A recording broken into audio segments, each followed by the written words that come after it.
I went to the World Science Fiction Convention called Mid-Americon, and that was in '76, Labor Day in Kansas City.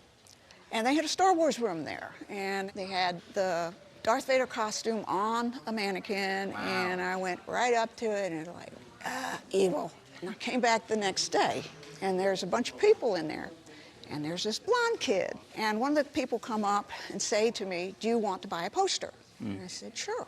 No, I'm easy, you know. And how much? And he said, $1.75. I said, can't beat that. So I bought the poster, and then he said, do you want him to sign it?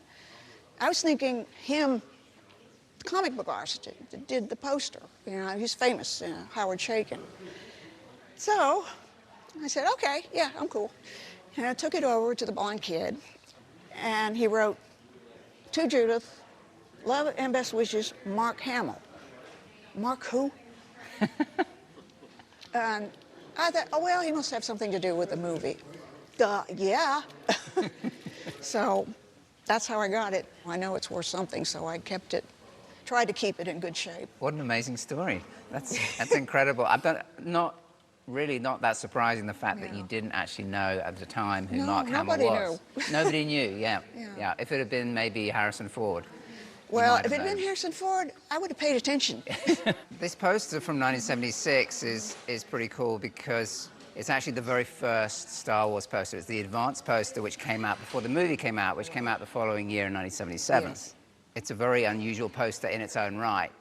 What makes it incredibly rare is the fact that you've got Mark Hamill's signature just here. Right there. Now, he's very difficult to get to sign these days. He's not someone that readily gives out his signature, which really elevates this piece in terms of its value. So there's a couple of things here with the poster that we have to bear in mind. You probably had up on the wall, did you, at some point? Because it's got some pinholes here. Yeah. So that does affect the value because poster collectors want something that's in perfect condition. It's pristine. However, I think the signature does make up for that. So if this were to appear at auction, you'd probably be looking at between $3,000 and $5,000.